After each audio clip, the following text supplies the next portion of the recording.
6 de octubre del 2002. Miles de personas celebran la canonización del fundador del Opus Dei, una de las organizaciones más secretas e influyentes de la Iglesia Católica.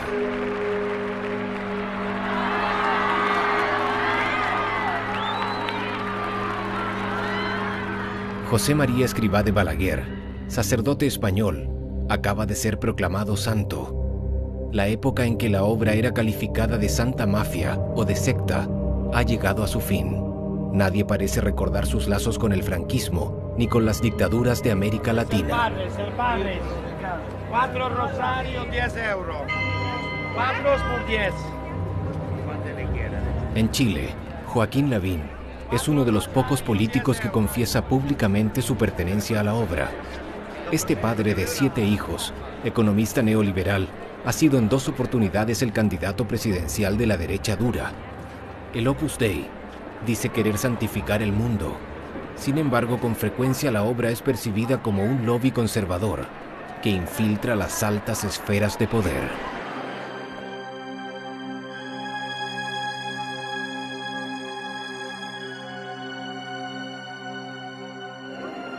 Apriétalo todo el rato. ¿Salió? Ya. Muchas gracias, perdón. Chao. Gracias. ¿Y la Asunción?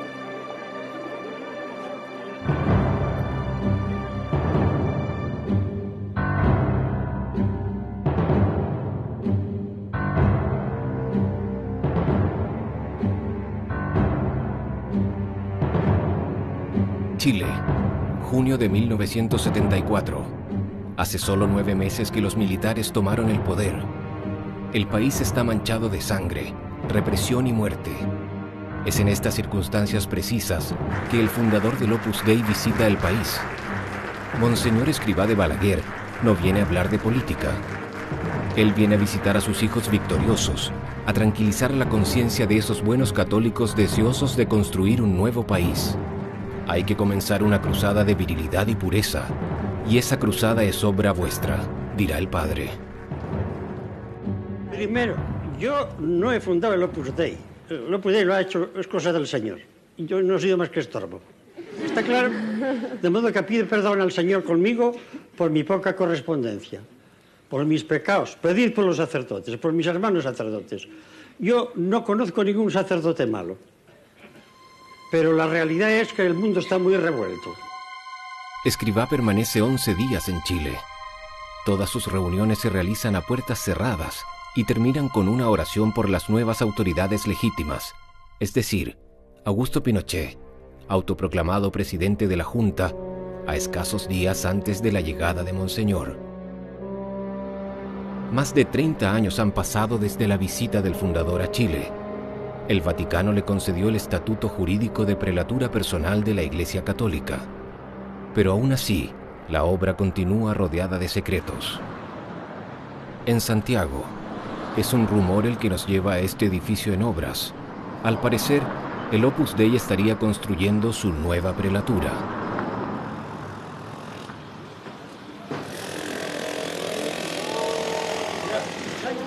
Hola, buenas tardes. Caballero, ¿qué es lo que es esto? ¿Usted sabe lo que están construyendo, no? Sí, esto es un... ¿Cuánto se llama? Una comunidad. No son departamentos de baño. No son departamentos, una comunidad. ¿Y sabe quién está construyendo esto, no? Bravo izquierdo, ahí está el... ¿Pero usted sabe de quién es esto? ¿Nadie sabe?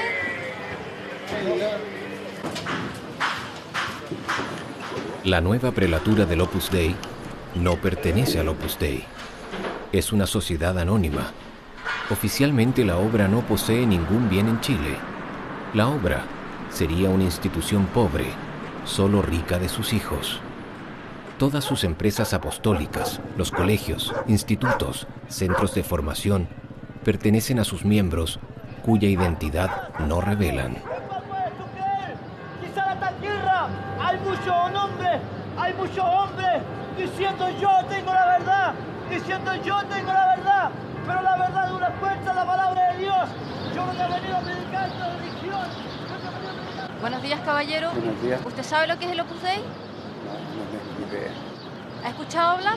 sí creo que es una religión, pero de ahí nada más. El Opus Dei es una fuerza diabólica que rige la tierra. Mientras el hombre no se rija por los 10 mandamientos que dejara Jehová y los cumpliera Jesucristo, ahí está la verdad. La extrema derecha de la Iglesia Católica. ¿Y sabe algo más? No me interesa. Escribá la que fue cómplice de la dictadura de Franco. Hizo persecuciones religiosas, incluso a los curas vascos, olvídese. A los curas catalanes, olvídese, y a algunos curas de acá también. Entonces, con ese caballero, ni a misa.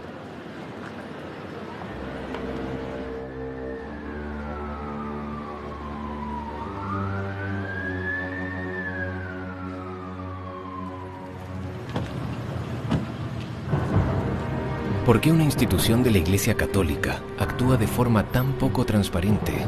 ¿Por qué genera tanta hostilidad? ¿Quiénes son los miembros del Opus Dei? Sabemos que la gran mayoría son miembros supernumerarios, personas casadas, con muchos hijos, que van a misa todos los días, que ofrecen su trabajo a Dios y que su misión sería santificar el mundo. Muchos de ellos son banqueros, abogados, ingenieros, profesores, periodistas. A todos el Padre les ha garantizado que pueden alcanzar la santidad en la vida ordinaria, sin tener que dejar la oficina ni renunciar a ganar dinero.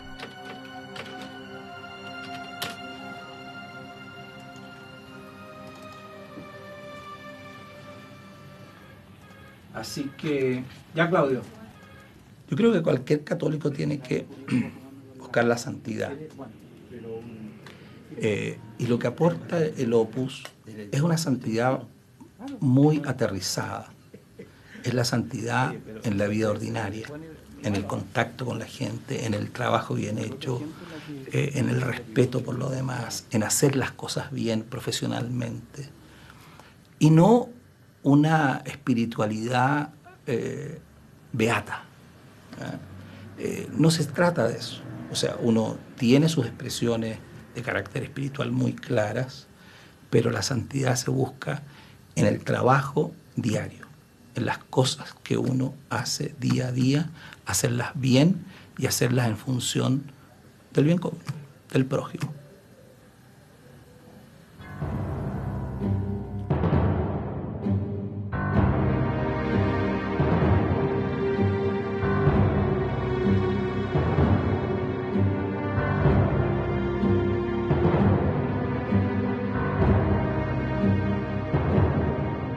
Benjamín. Benjamón.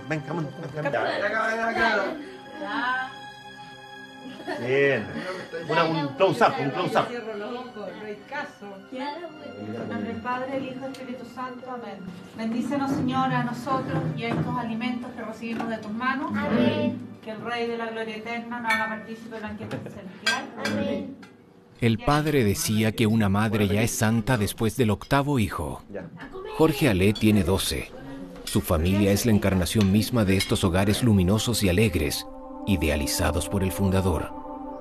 En el Opus Dei, los miembros casados forman la tropa, cuyo deber es engendrar los soldados de la milicia de Cristo, la tropa que obedece y propaga las ideas de la obra. Es aproximadamente a partir de los 6 años que los niños de estas familias comienzan a recibir una dirección espiritual en las casas del Opus Dei.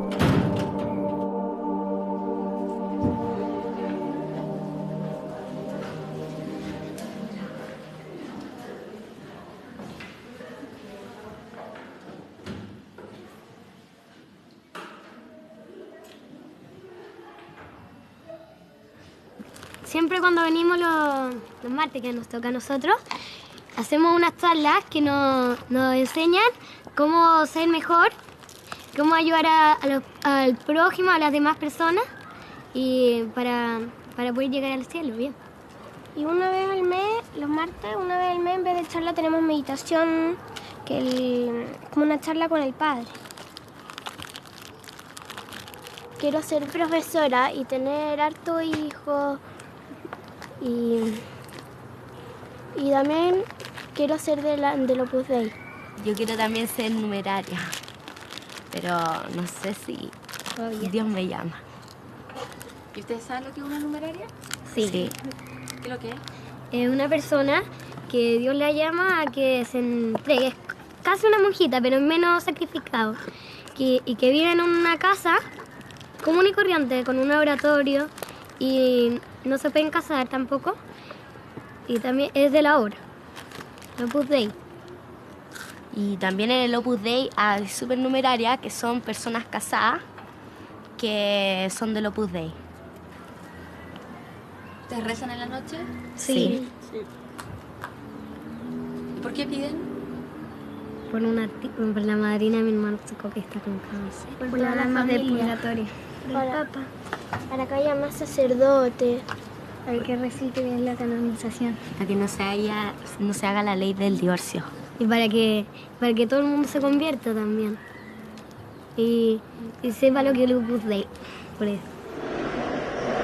En el Opus Dei, la tropa la dirige el Estado Mayor de Cristo, compuesto solo por miembros solteros, los llamados miembros numerarios. Ángeles es abogada, y como todos los miembros numerarios, ha hecho promesa de castidad, pobreza y obediencia a la obra. La idea es ser un hombre de Dios, pero parecer un hombre del mundo. Juan Daneman no usa sotana, pero también forma parte de la Milicia de Cristo. Es el director de este colegio del Opus. Joaquín García Huidobro es profesor de universidad. Conoció al fundador en 1974. Y en este grupo de estudiantes es Jorgito Alé, primero del curso, quien ha sido escogido por Dios.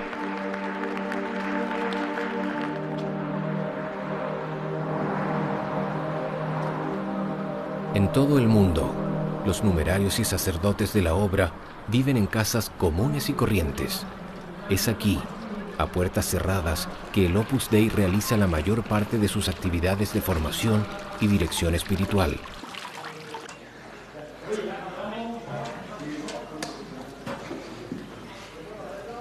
Nicolás tiene 23 años. Es uno de los 7 numerarios que vive en la casa. Se levanta a las 6 de la mañana para rezar, ofrece su día al Señor, va a misa diaria y usa un cilicio metálico para mortificarse e identificarse al sufrimiento de Cristo. Está por acá. Así que aquí tenemos un computador, pero bien. Mi pieza, nada tan espectacular, pero decente por lo menos, con hartos libros. Vamos. ¡Oh, Cristóbal! Emoción máxima. La misión de Nicolás es acercar a Dios a los adolescentes que frecuentan su casa. Todos los años, el 19 de marzo, entrega una lista con el nombre de los jóvenes susceptibles a hacerse numerarios. Los sábados, Nicolás acompaña a su tropa para enseñar el catecismo en los barrios populares y así propagar las ideas de la obra. Respecto de este tema, el padre precisa: al apostolado vas a someterte, a anonadarte, no a imponer tu criterio personal.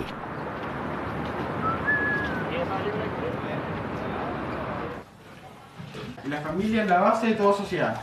Si se destruye la familia, se va a terminar destruyendo la sociedad. ¿Ya? Entonces ese es el gran problema que tiene el divorcio, y por eso nosotros tenemos que rezar mucho para que esta ley de divorcio no se apruebe. ¿Ya? Bien. Eso, entonces vamos a dictar un poco ahora. ¿Ya? Ya. Entonces el hijo tiene obligaciones con el padre, como son el darle amor, ¿ya? Serles obedientes, porque ellos representan a Dios en la tierra, ¿ya? Bueno, y después también este mandamiento implica el obedecer a la autoridad legítima, ¿ya? ¿Por qué? Porque todos los poderes terrenales legítimos también han sido dados por Dios. Los ciudadanos tienen que obedecer las leyes y todos los principios de la autoridad, siempre que sean justas. Justas significan que no vayan contra las leyes de la iglesia, ¿ya? Ya, respetar a los abuelos, respetar a los tíos, respetar al carabinero, también cuarto mandamiento. Cuando sean chiquillos más grandes, en vez de ir a tirarle piedra a los carabineros, no hay que tirarle piedra, porque eso va contra el cuarto mandamiento, que hay que respetar el orden público. Y a respetar la iglesia, respetar al sacerdote, hablar bien del sacerdote.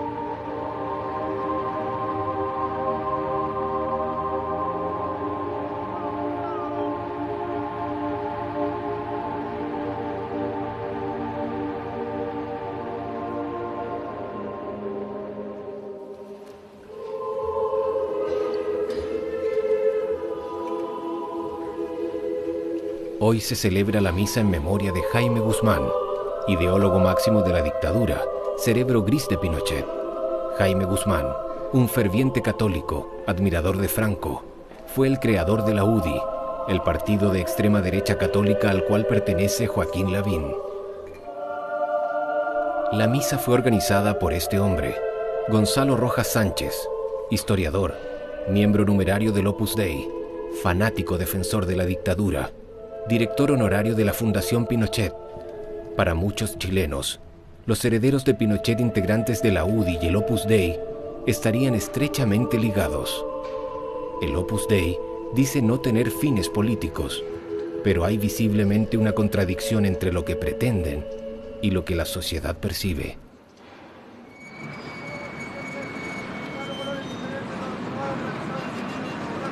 En Chile, la clase política tradicionalmente procede de la Facultad de Derecho.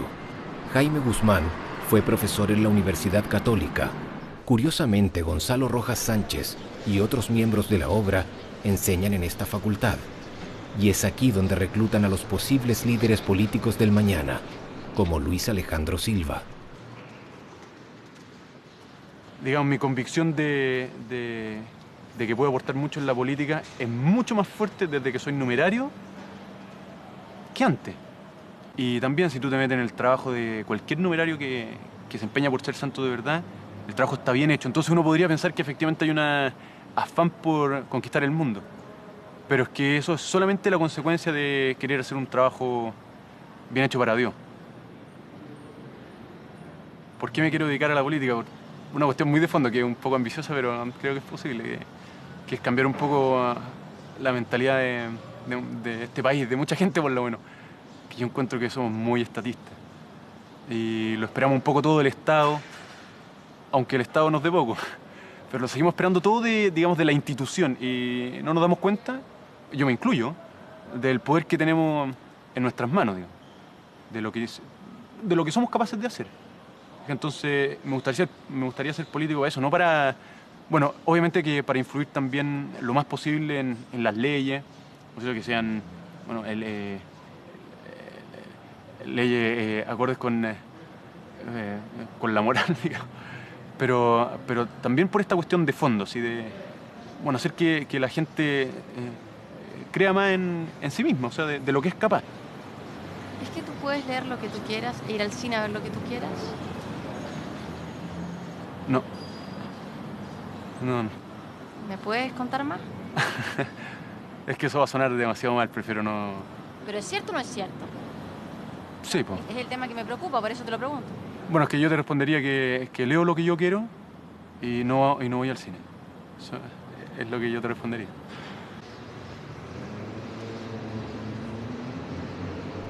Luis Alejandro no puede leer todo lo que quiera.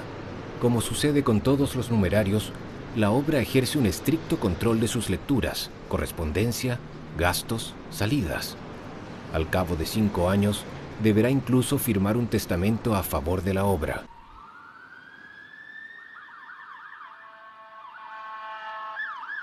Luis Alejandro decidió asociarse al Opus Dei sin discutir previamente con su padre, un abogado que no comprende el hecho que su hijo haga promesa de obediencia, castidad y pobreza a una institución que se dice de naturaleza laica. Cuando él se metió a los Opus, yo le mandé una carta en que pueden haber resúmenes de todas estas cosas. Es una carta bastante larga en la que yo le daba todas mis razones, que se las había dado verbalmente, pero quería dejarlas por escrito.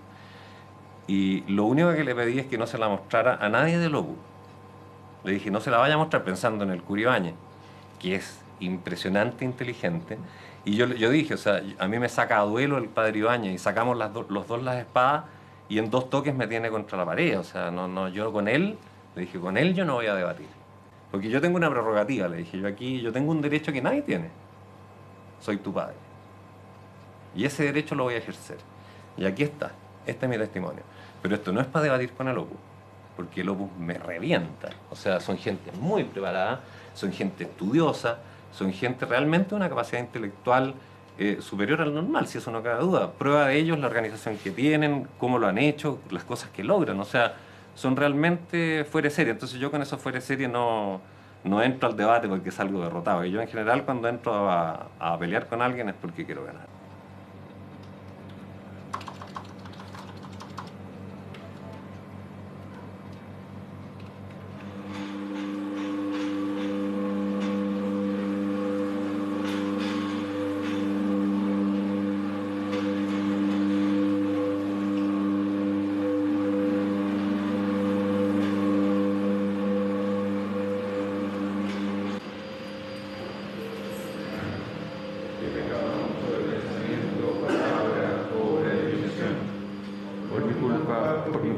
Por mi gran culpa. Por eso ruego a Santa María, siempre Virgen, a los ángeles, a los santos y a vosotros, hermanos, que intercedáis por mí ante Dios nuestro Señor.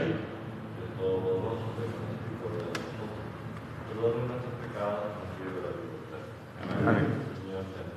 Señor, ten piedad. Entrar al corazón del Opus es entrar a un mundo de oración, de obediencia y disciplina. Hay un orden establecido, una jerarquía, una constitución. Respecto de las reglas internas de las residencias, el fundador escribía: los que viven en la residencia no hablan para nada con las personas del servicio doméstico, ni saben sus nombres, y tampoco las ven nunca, ni siquiera las que sirven la mesa. Amalia forma parte de aquellas que no se ven. Es una numeraria auxiliar. Amalia ha hecho promesa de castidad, pobreza y obediencia a la obra, pero está consagrada exclusivamente a las labores domésticas dentro de las casas del Opus. El trabajo de la Virgen María lo llama ella. Amalia, como muchas de las numerarias auxiliares, proviene de una familia modesta, pero esto no la exime de entregar todo su salario a la obra. ¿Qué quiero de la vida? Que mucha gente se acerque a Dios y se salve. ¿Qué crees tú que se necesita para salvarse? Creer en Dios, evidentemente vivir los mandamientos y vivir en gracia de Dios. Nada más. ¿Y para ser santo, tú quieres ser santo? Sí, quiero ser santa. Pienso que es para lo que Dios me ha llamado.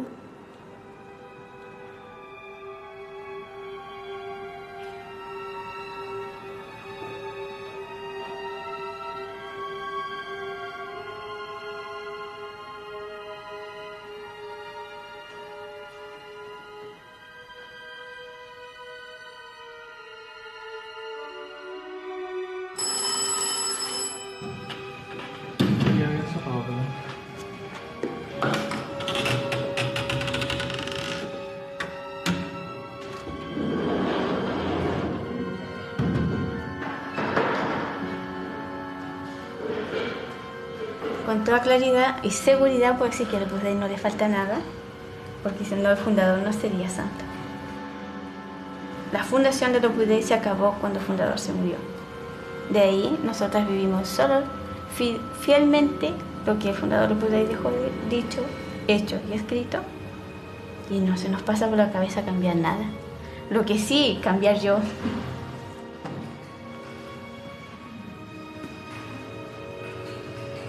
Como el Padre escribió en Camino, obedecer camino seguro, obedecer ciegamente al superior, camino de santidad, obedecer en tu apostolado, el único camino, porque en una obra de Dios el Espíritu ha de ser, obedecer o marcharse. El Opus Dei dice que para entrar al Opus la puerta es pequeña, que no es fácil, pero que para salir están grandes y abiertas. En la práctica, numerosos testimonios de ex miembros de la obra cuentan que han sufrido una gran presión psicológica y espiritual para evitar que dejen la institución.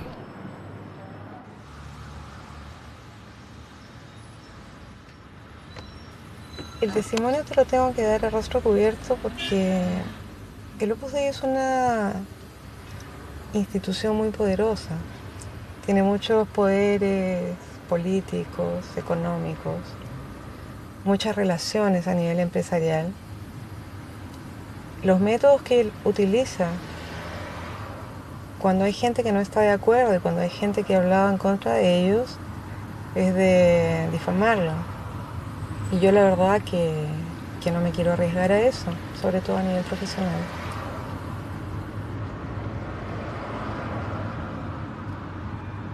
Al comienzo, los primeros años, yo creo que fui feliz dentro del Opus Dei. Dentro de una especie de castillo de cristal en el que vives. Pero cuando tú te haces numeraria, te comprometes de por vida a muchas cosas que no sabes, que nadie te ha dicho. Es como firmar un cheque en blanco. Desde que ingresas, y sin que te des cuenta, el Opus te va moldeando, ¿no? Te van lavando el cerebro paulatinamente. Y si hay cosas con las que no estás de acuerdo, siempre la equivocada eres tú. Porque dentro del concepto del Opus Dei, la obra es perfecta porque es obra de Dios.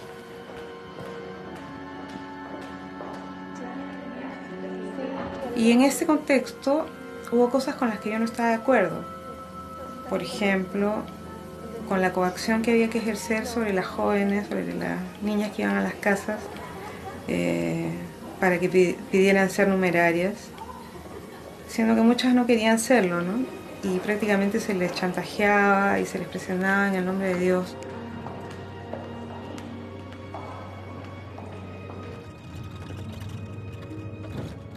No estaba de acuerdo y no estoy de acuerdo, por supuesto, ahora. Y con esta casi vida de esclavitud que viven las numerarias auxiliares. Y este concepto que tiene el Opus Dei de que no hay que sacar a nadie de su sitio, ¿no? O sea, si tú naciste obrera, te tienes que morir obrera. Ellos dicen que es ahí donde Dios te quiere, ¿no? Y había que preguntarse si es donde Dios te quiere o si es donde a ellos les conviene.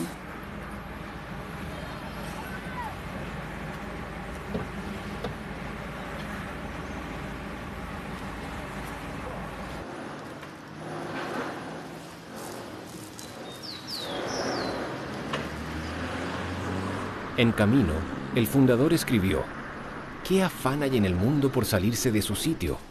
¿Qué pasaría si cada hueso, cada músculo del cuerpo humano quisiera ocupar puesto distinto del que le pertenece? No es otra la razón del malestar del mundo. Persevera en tu lugar, hijo mío. Desde ahí, ¿cuánto podrás trabajar por el reinado efectivo de nuestro Señor?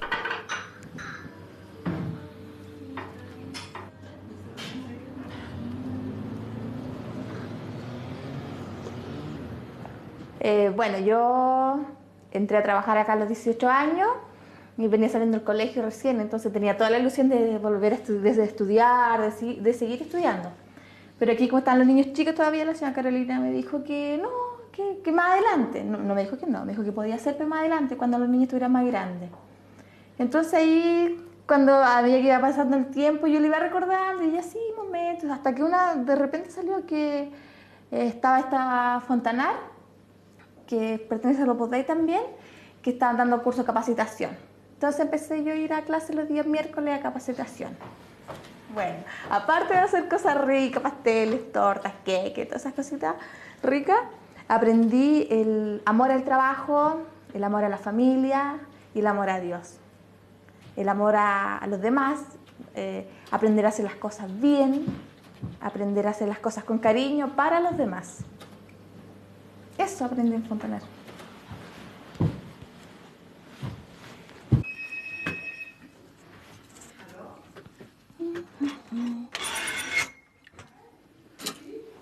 Ay, no podría explicar cómo creo que lo puse.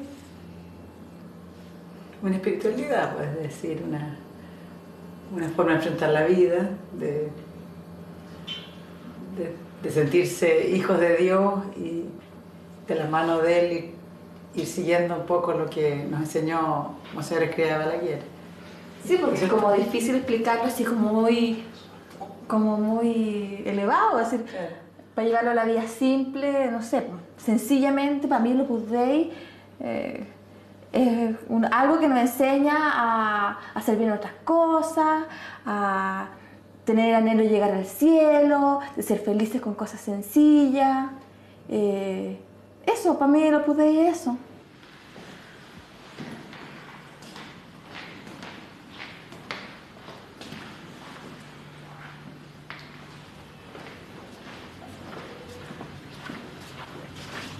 Esto es Fontanar, el centro de formación del Opus Dei en que Mónica hizo sus estudios.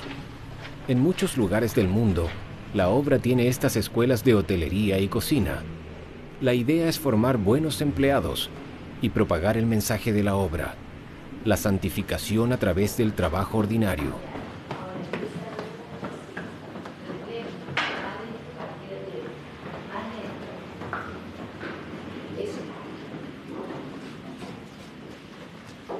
Estire bien, que quede de plano, las esquinas, ahí, mete eso bien en las esquinas, eso, sobre todo que la cobertura quede bien derecha, eso.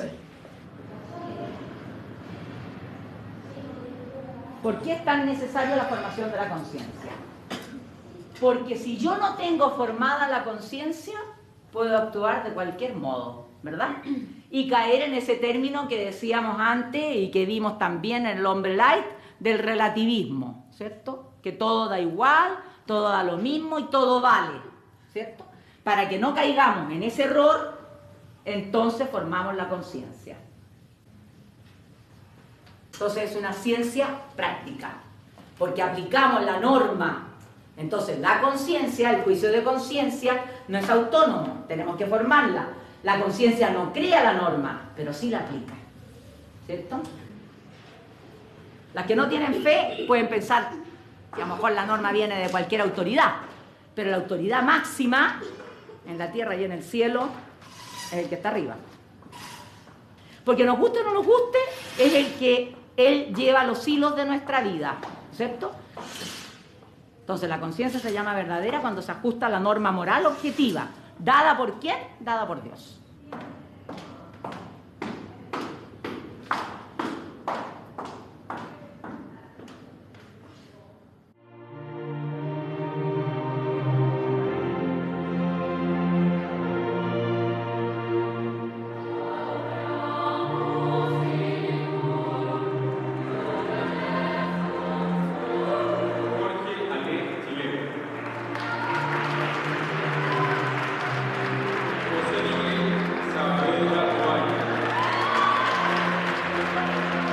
Sabemos que la labor principal de la obra es formar la conciencia de la élite del país. Los miembros del Opus Dei poseen buenos colegios. Estas escuelas son caras y están reservadas exclusivamente a familias católicas bien constituidas. Pero la formación de la milicia de Dios no se termina aquí. Es en uno de los barrios más caros de Santiago que el Opus Dei ha construido su propia universidad, la Universidad de los Andes.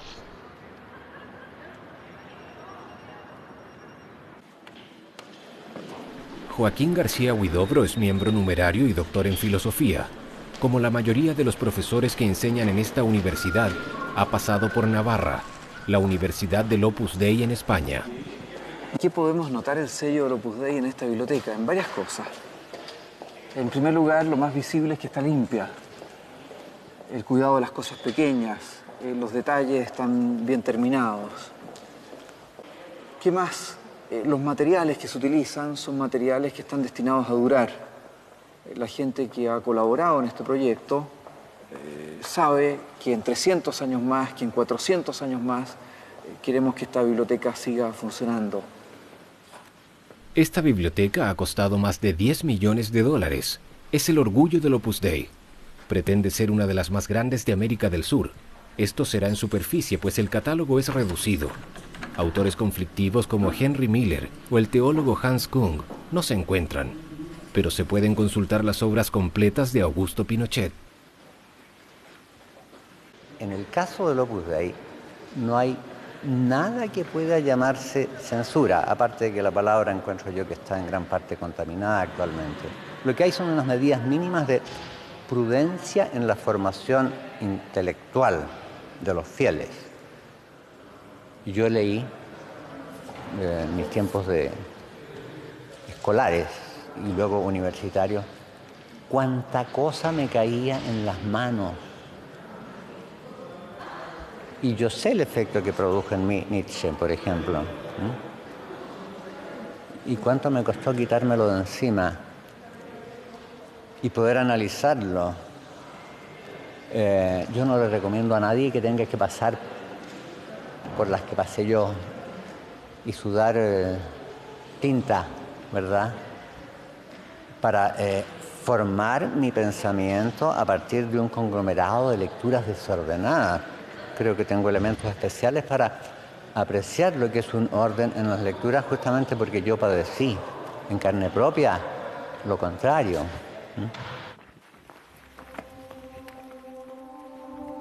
No es solo para proteger valiosas obras que esta biblioteca fue construida. El lugar también sirve como sala de recepción de visitas ilustres para las más grandes fortunas del país. La obra necesita dinero para sus empresas apostólicas y los empresarios se encuentran en el Opus Dei, una institución en que el éxito económico y personal, lejos de ser estigmatizado, es promovido y celebrado.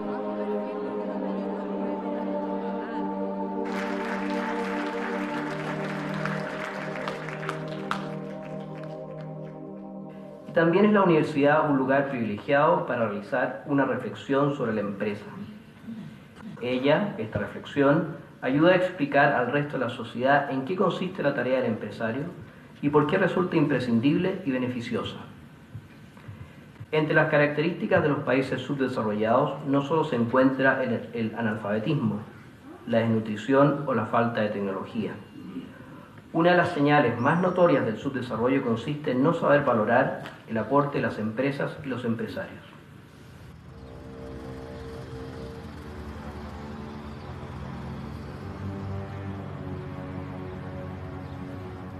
La dictadura fue un período de cambios irreversibles. No fue solo un período de terror y sangre. Esta también significó la imposición brutal del modelo neoliberal. Los buenos índices macroeconómicos solo benefician a un 20% de la población. El Opus Dei no es una institución de caridad, sin embargo participa a la santificación de los más necesitados. En La Pintana, uno de los barrios más pobres de Santiago, los miembros del Opus Dei han construido esta escuela técnica modelo. Nocedal es un colegio precioso. Los chicos tienen una cancha de fútbol, su propia orquesta de cuerdas y los alumnos y padres del barrio están felices. Nocedal se ha convertido en la vitrina social del Opus Dei en Chile.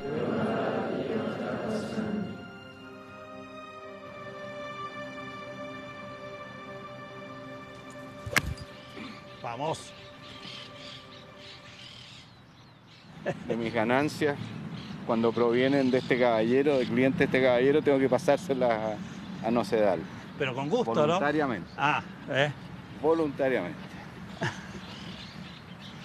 O sea, ¿qué interés busca un empresario cuando ayuda a Nocedal? En primer lugar, tener trabajadores que estén mejor dispuestos, con mejor disposición de ánimo, con una comprensión mayor de lo que es la sociedad. Y en segundo término, que ellos contribuyan a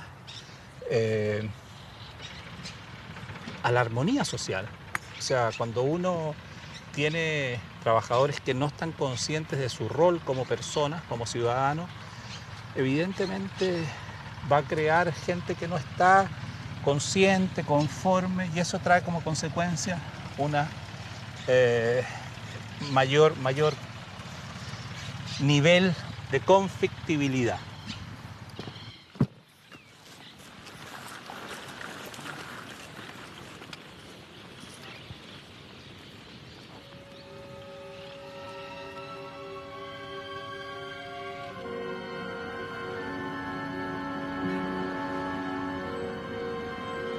En el medio empresarial se rumorea tras las puertas. Este regreso al orden moral no es del gusto de todos. Muchos acusan a la obra de ser elitista, sectaria y reaccionaria, pero ninguna de estas personas dará su testimonio. Los intereses económicos obligan a guardar silencio. Tony Adams es uno de los gerentes de una de las 60 sociedades que componen la Cámara Chilena de la Construcción, un importante holding que posee mutuales de salud, cajas de pensiones, seguros, escuelas. Tony Adams es una de las pocas personas del mundo empresarial que aceptó hablar del Opus Dei. La relación formal entre el Opus Dei y la Cámara la desconozco. La relación formal sí sé que tanto el directorio como los gerentes de la empresa en que estoy y los de otras áreas son del Opus Dei. Tiene la ventaja que tiene que es una empresa que pone sus valores por sobre el negocio. Y uno ve las empresas exitosas que ponen sus valores sobre el negocio y llegan muy lejos. Y creo que eso es una de las cosas que ha hecho que tanto la empresa donde yo trabajo y sus pares que yo conozco por lo menos, les va bien por una cosa como esa. O sea, hay una lealtad entre los gerentes enorme, hay un amor a la verdad que lo encuentro súper respetable. Yo me he equivocado y me cometí una embarrada más o menos grande, voy donde mi jefe, el gerente general, y le digo, oye, ¿sabes qué? Me embarré aquí, y pasó más tiempo consolándome que diciéndome por qué lo había hecho mal y todo eso, y eso son cosas que uno valora un montón. Está una tranquilidad para tomar decisiones basadas en los valores de uno, a costa a veces de hacer un negocio un poquito peor, pero yo creo que es más importante todavía. Desventajas. ¿A qué me refiero? Cuando tú tienes 100 personas pensando, estando de acuerdo en algo, y no digo 100, porque es que hay miles, pero pongamos un número por decir 100 personas de acuerdo en algo, y esas personas son gerentes, y son todos con plata, y se ayudan entre sí, tienes un poder ahí. Y ahora imagínate si son 10.000. Y imagínate están en gerencias de empresas que están en contacto indirecto con la mitad del país. Claro, un poder, lo quieran o no. Lo quieren o no, y lo ejercen y crean, pues, tienen influencia, tienen miedo, influencian entre sí, tienen una confianza entre ellos muy grande. Entonces, por lo tanto, la confianza te deja negociar mejor, te deja trabajar mejor, entonces les va bien, entonces, sí, claro que es un poder, para bien o para mal.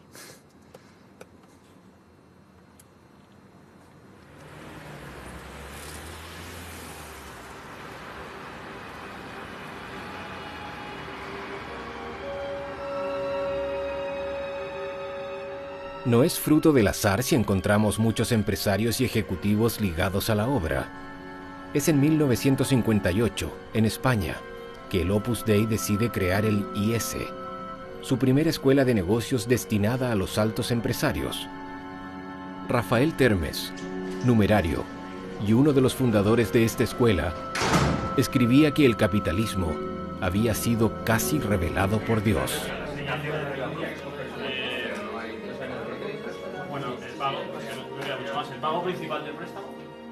Well, I choose ESA because I've heard a lot of good things about it, and I also knew about the rankings in the Financial Times. It has very high rankings.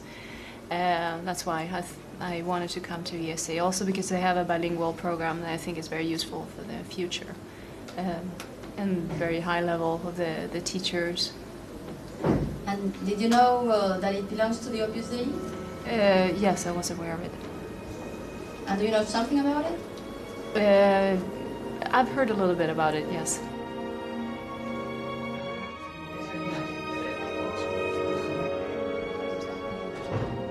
Para que funcione bien un mercado, necesita haber un nivel ético alto entre los agentes económicos, porque si no, lo que llaman los costes de transacción son tan altos que dificultan las transacciones comerciales. Por ejemplo, algunos países de Latinoamérica tienen sus fondos capitalistas en un lugar que se llama Miami. La razón de eso es porque esos fondos capitalistas no se fían de el funcionamiento de determinadas instituciones y de los agentes económicos de sus propios países. Lo cual indica que una de las maneras de desarrollar Latinoamérica sería elevando el nivel de comportamiento ético de los agentes económicos. Y eso no solamente no está reñido con el cristianismo, sino que va de luimem con el cristianismo.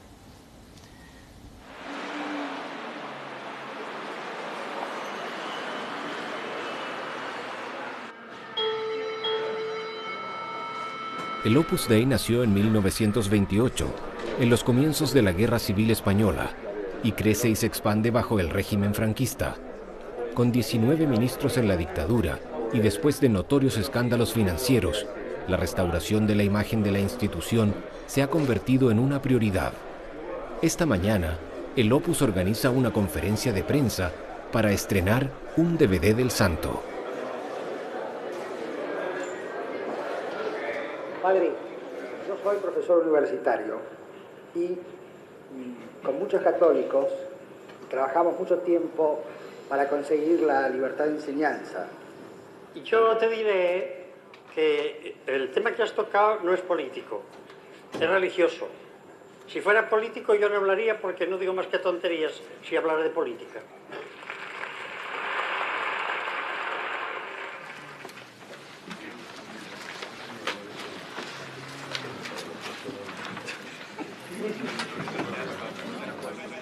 Bueno, aquí lo han ligado al franquismo y en Chile me parece que también lo han ligado como al pinochetismo también, ¿entiendes? Pero la verdad es que en un principio, porque lo tengo que decir, fui bastante antipinochetista, pero a través de que fui conociendo de mi trabajo mismo como periodística, que tuve más contacto con políticos y con una serie de cosas que eran lejanas a mí en el momento que yo no era periodista, he ido como conociendo otras cosas, he tenido más amplitud.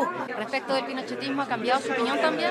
Sí, por supuesto, claro que lo ha cambiado, porque a mí me parece que él hizo una labor, y no se le puede negar eso, una labor positiva para el país. Y la gente que se metía en la oposición, siempre el que se mete en una oposición sabe a lo que va, o sea que de víctimas no pueden ir porque están haciendo algo que ellos creen hacer y saben muy bien en lo que están haciendo.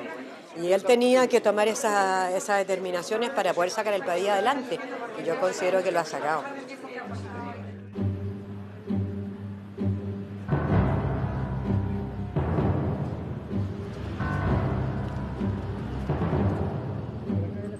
Óscar Poblete, rector de la Universidad Los Andes, fue secretario general de Pinochet.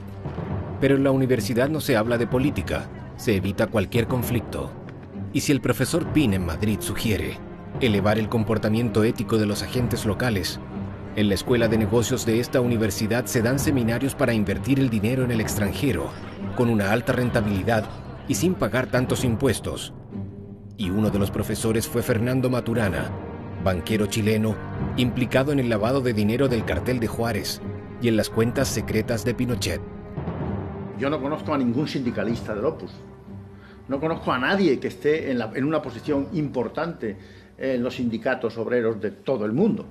No conozco a nadie que esté en una asociación, digamos, de filósofos, de teólogos. No hay ni un solo teólogo digno de tal nombre en el Opus, ¿no? Entonces, ¿dónde tienen su fuerza? En la posición de poder. En la posición de poder, suma de poder político y de dinero, que donde es el sitio ideal son las dictaduras, claro, evidentemente. La historia de Pinochet es bastante clara. ¿Cómo este tío puede haber amasado tanto dinero en silencio de los demás? Pues en ese silencio estaban los señores del Opus también. Como estaban en los bancos del Opus. La clave del Opus es siempre el secreto, como todas las organizaciones sectarias. Nunca contar la verdad, nunca contar los datos, solo hablar de principios. Y bueno, lo que pasa es que con eso no consiguen nada, porque los periodistas se aburren. Establecer el verdadero poder económico del Opus Dei es imposible, porque la organización se esconde bajo una nebulosa de fundaciones y sociedades anónimas. Por ejemplo, este lavaseco del centro de Santiago pertenece a un 85% a una tal Fundación Chilena de Cultura y el otro 15% a Jorge Peña, miembro numerario, filósofo, domiciliado en la Universidad de los Andes. Y el dinero del Opus no es el único tema sensible. Es que son importantes para ti los valores republicanos.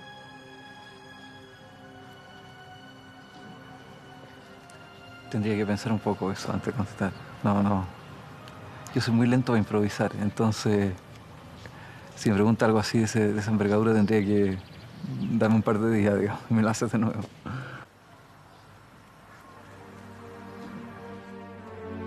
El fundamentalismo no obedece a las leyes de la República, sino a las de Dios. En el Opus Dei es la palabra del fundador que está por sobre todo, El Padre ha dicho, el Padre lo quiere. Ese es el argumento que justifica todo tipo de orden o de decisión.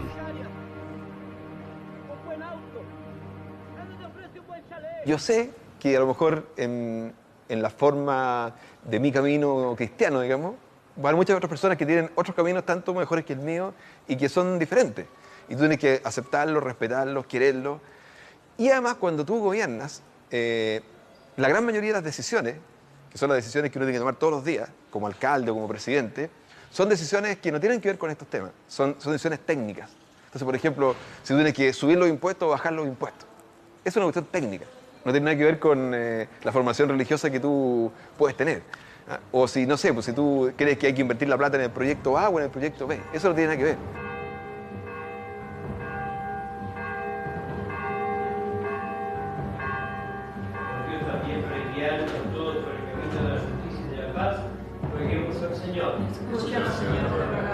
No sabemos si Lavín se somete a las normas del Padre, aunque con seguridad es un economista ultraliberal que obedece a las leyes del mercado.